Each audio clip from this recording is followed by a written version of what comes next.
नमस्कार। Welcome to सरल astro.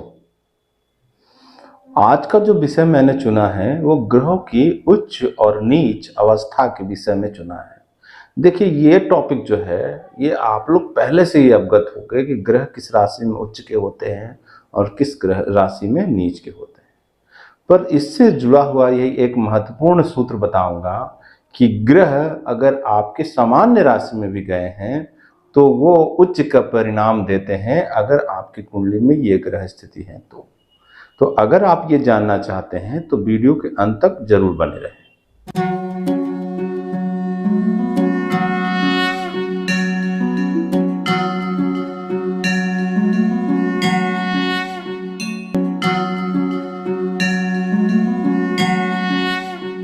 तो और विलंब ना करते हुए बात करते हैं आज के विषय के बारे में।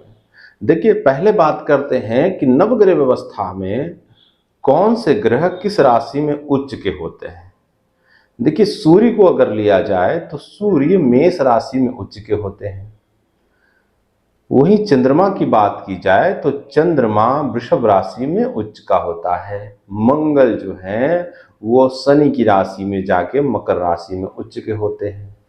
इसी तरह बात की जाए देवगुरु बृहस्पति की कि देवगुरु बृहस्पति चंद्रमा की राशि कर्क में जाके उच्च के होते हैं।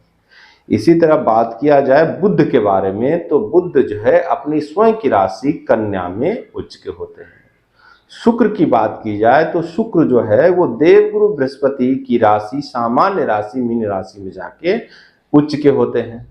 राहु के बारे में थोड़ी भिन्नता कही गई है। राहु को कुछ विद्वानों में वृष में उच्च का बताया है और इसी तरह कुछ क्लासिक बुक में मिथुन का भी उच्च कहा गया है। इसी तरह अगर केतु की बात की जाए तो केतु का भी बारे में मतभेद है। कुछ विद्वानों ने इसे वृश्चिक में उच्च का कहा है तो कुछ विद्वानों ने इसे धनु में उच्च का कहा है। तो ये तो हुई ग्रहों की उच्च अवस्था और उच्च राशि। अब इसी राशि से जब आप विपरीत राशि में जाएंगे, जैसे सूर्य अगर मेष राशि में उच्च के होते हैं तो उसके सामने की राशि तुला बनती है और तुला में वो नीच के होते हैं। इसी तरह अगर मंगल की बात कही जाए तो मंगल मकर राशि में उच्च का होता है और उसके सामने की राशि कर्क राशि में वो नीच का हो जाता है। चंद्रमा वृषभ राशि में उच्च के होते हैं और उसके सामने की राशि वृश्चिक राशि में वो नीच के हो जाते हैं। तो प्रत्येक ग्रह जिस राशि में उच्च का होता है उसके सामने के भाव में वो नीच का हो जाता है। विषय मेरा ये नहीं था कि ग्रहों की उच्च अवस्था बताओ और नीच अवस्था बताओ, पर यह जरूरी था बताना, इसलिए मैंने आपको इस बातों से अवगत कराया। अब बात करते हैं कि जन्म कुंडली के अंदर अगर आपके कोई भी ग्रह उच्च के नहीं है, पर ये पर्टिकुलर सूत्र जो मैं बता रहा हूं इस सूत्र के अंदर भी आते हैं तो वो ग्रह उच्च के परिणाम देंगे। देखिए, मंगल को लेते हैं। मंगल शनि की राशि में उच्च के होते हैं मकर राशि में। अब जन्म पत्रिका के अंदर किसी भी राशि में कोई भी राशि में कोई भी भाव में मंगल और शनि की युति अगर होगी तो समझ के चलिए कि वो मंगल उच्च के परिणाम देंगे।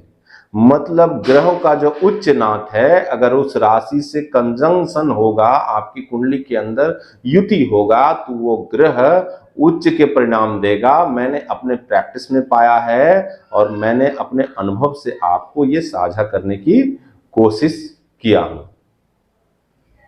इसी तरह देवगुरु बृहस्पति की बात की जाए तो देवगुरु बृहस्पति चंद्रमा की राशि कर्क राशि में जाके एग्जॉल्टेड होते हैं। जब कभी कुंडली में अगर चंद्रमा के साथ अगर आप गुरु की युति देखें, कोई भी राशि हो, मिथुन राशि ही क्यों ना हो, यहाँ पे गुरु जो है वो उच्च के परिणाम देंगे क्योंकि उन्होंने अपने उच्च नाथ से युति बनाया है।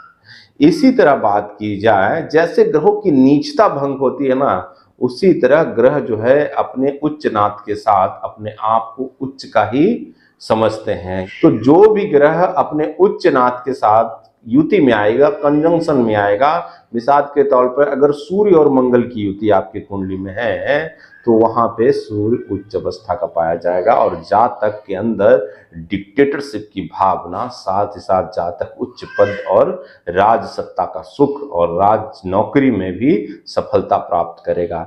इसी तरह अगर शुक्र और गुरु की युति हो जाए, क्योंकि शुक्र देव गुरु बृहस्पति की राशि में जाके उच्च के होते हैं, तो शुक्र और गुरु की युति मैंने कुंडली में, बहुत कुंडली में देखा है, मेटेरियलिस्टिक वर्ल्ड में भी इनको फायदा मिलता है, साथ ही साथ ट्रेडिशनल वर्ल्ड में भी इनको फायदा मिलता है, क्योंकि मेटेरियलिस्टिक और ट्रेडिशनल ये दोनों की युति हुई है। शुक्र जहां मेटेरियलिस्टिक वर्ल्ड को रिप्रेजेंट करते हैं, वहीं देव गुरु बृहस्पति ट्रेडिशनल को रिप्रेजेंट करते हैं।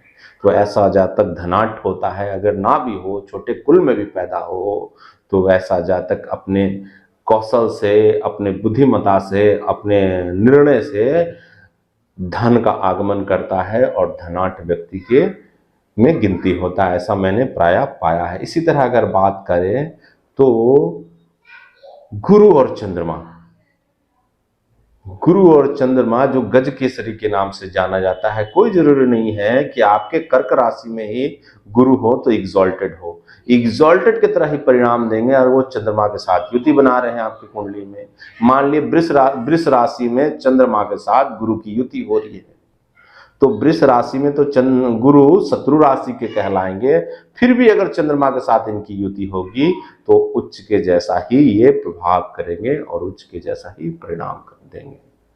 तो मैंने अपनी जो जानकारी थी, अपने अनुभव में जो पाया, मैं आपसे साझा किया हूँ, और ऐसे ही ज्ञानवर्धक कार्यक्रम से जुड़े रहने के लिए मैं आपका धन्यवाद करता हूँ। वीडियो अगर पसंद आए तो वीडियो को लाइक, शेयर, सब्सक्राइब चैनल को करना ना